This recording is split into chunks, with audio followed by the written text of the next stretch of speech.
there, wig lover. This is Heather from CysterWigs.com, and this is Spyhouse.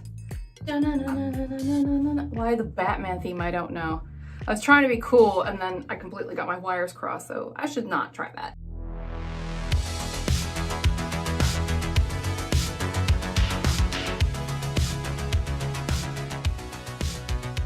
Anyway, Spyhouse English Toffee. I also took some pictures of this one in Butterbeer Blonde. At the time that I went to edit this video, Butterbeer Blonde was all sold out. So I was like, you know what? I should get this in a second color so that way I'm not just sitting there taunting you with a color you can't buy right now. I'll splice that footage in here throughout this video. I don't know if you've caught on, but I combed this side and did not comb this side. I wanted to show you how the curls look when you first get her out of the box and how the part generally comes. Now don't comb the wig unless you plan to keep it, because see how disrupted these curls are? I mean, yes, they are fluffier, they're less wiggy looking, they look much more natural, but if you put this back in a wig box and ship it to me, it's gonna get all tangled. And it's not going to maintain its integrity. The reason why this is so compressed and compacted and not fluffed out is because it will fit in the box better, and because, frankly, when you comb the hair, it produces static, which encourages tangling, particularly in a heat-friendly synthetic fiber. They don't discharge static particularly well. I've said this spiel a lot of times, but I just want to throw it out there.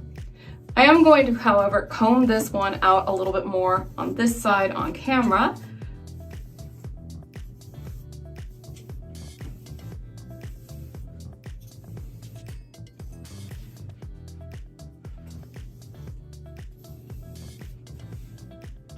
And I'm going to adjust the part a little bit. And I can already tell there's a little bit more static in this wig since I combed her, because she keeps trying to cling to my face right here. Now, one thing that you may notice right away about this style is that it's very similar to a few other styles. It's similar to Sloan by Tony Beverly and Orchid by Estetica, most notably. The cap constructions are going to be a little bit different, and the fiber in this case is also going to be a huge difference because this is a heat-friendly wig and most of the doppelgangers are not. This has a really nice lace front. And now that I've parted it a little bit better, I can actually show you what some of this knotting on top looks like. She comes with this beautiful soft curl pattern. I sort of wish this weren't heat friendly because it's so luscious. And I mean, I wouldn't want to remove that. You might want to steam it out or something, but I think it's pretty just the way it is.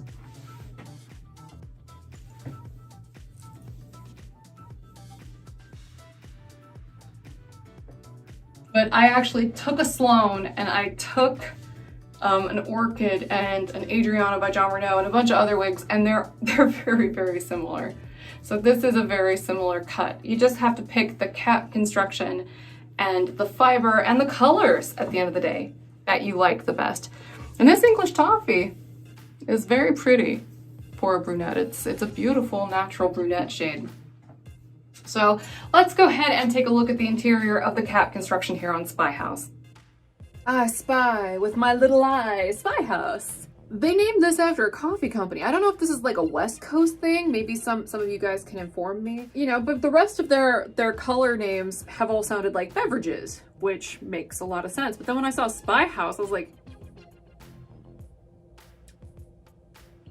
what the heck? But that's just me. Anyway. You can kind of see, now that she's inside out, though you could probably see it when she was on me too, that they've started to shift the production of their wigs in the BelleTress line away from, you know, being kind of like Jon Renau, where, you know, the color at the front, if the color is rooted, that the front hairline is rooted too, to more of like the Raquel Welch modality of doing these lace fronts, where it's the lightest of the colors in any of the color blends that is at the front hairline, and it is not rooted. So if you like that feature in the Raquel Welch line or Ellen Villa when they do it, you will also like how BelleTress is migrating most of their colors in that direction, particularly the rooted shades. This does have a really nice temple to temple lace front. There is a seam between the lace front and the monofilament top. Let me kind of turn it, because I describe what this is about, but hopefully in here with the good camera, you can kind of see what I mean. This is single knotted. Somebody hand stitched all of this and hand knotted it into place. But if you actually ran your finger across the top of it, you would feel the knobbly bits of the lace features here. That's really typical of a lot of the wigs with lace features in our store and lace features in general, all across the board. Sometimes like a Moore, for example, and there are John Renault wigs, Lexus wig is a good example, where they actually have an extra layer of like a silk chiffon type material over this to kind of protect your scalp, so you don't necessarily have to wear a wig cap with it. But I highly recommend wearing a wig cap with any wig with this particular kind of cap construction, because one, it protects the knots, but it also protects your scalp, because this can be very abrasive over time. And when I say it protects the knots, I mean the same thing that makes it feel abrasive to the touch. Like if I were to do this all day long, like it would be doing up against your scalp would feel kind of raw afterwards if you didn't have a ton of hair, and these knots would move around, and over time they would loosen up, and over time the hair would fall out of them. Not ideal when you're spending good money on hair. So it protects your investment and protects your scalp, double whammy. So we do have nice fuzzy ear tabs here on the side. They are structural ear tabs, so they've got that little bit of metal in them. So wear them flush up against the sides of your head. I'm like flush, and the whole thing moved like dramatically, like oh. And then we've got a generous band of elastic here in the back. So this is a really nice stretchy wig. BelleTress wigs fit a little bit larger than average. This one's no exception. So if you're a member of the big-headed tribe, this is a good one. So let me go ahead and revert this really quick so I can show you, because there is kind of a trade-off for having no permatease on the back of a wig like this, and either do this with your fingers or use a wide tooth comb to comb all the hair at the crown and maybe even some at the sides back away from the face, so you get maximum coverage here in the back, and then spritz it with a fairly strong hold synthetic safe hairspray, such as the BelleTress styling spray, which has a really nice firm hold for a synthetic safe styling spray. Say that 10 times fast. I can't even say it once. Anyway, you want to make sure you spray it, let it dry so it has that hold and it stays in place, and then wear it out. And really, you only have to worry about this top area up here.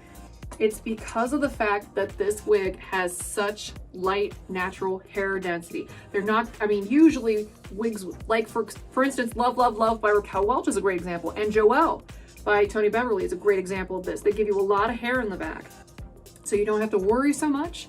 But if you're getting a really low density wig and you know that it's a low density wig, you want to make sure that you're doing that extra step as a trade-off for that light density, because you don't have as much hair to kind of cover up that stuff for you. You want to make sure that you have a strategy in place so that way you don't expose yourself.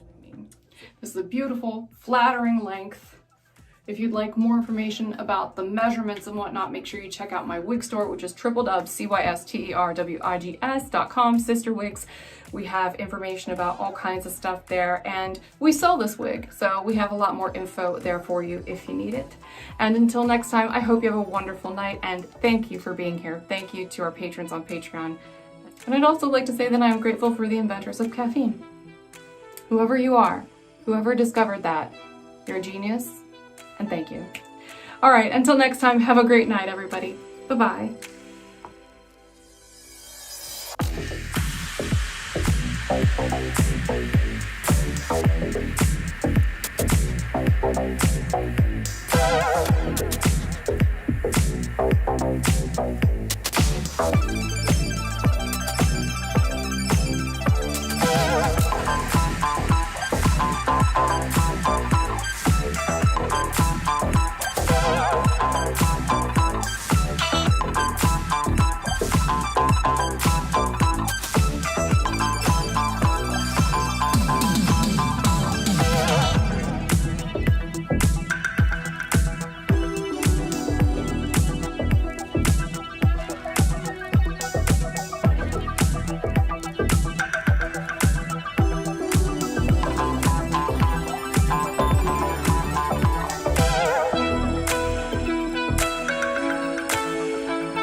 Bye.